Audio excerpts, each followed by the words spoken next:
Welcome. In this video I will show you how to clear cache without losing data on your Nothing Phone 3a Lite smartphone.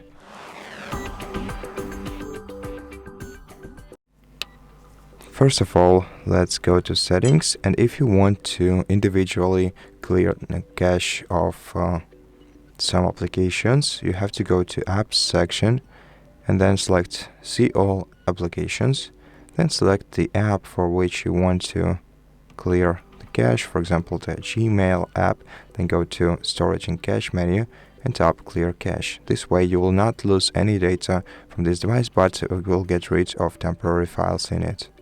If you want to clean your cache generally, you have to go to the storage menu and select free up space and then select clean. In this way you will clear temporary app files and junk files from your device.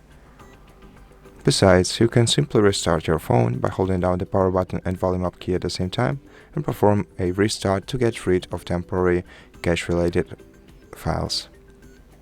And so that's basically it. Thank you for watching this video. If you liked it, please consider subscribing to our channel, leave us a like in the comment below, and I'll see you in the next one.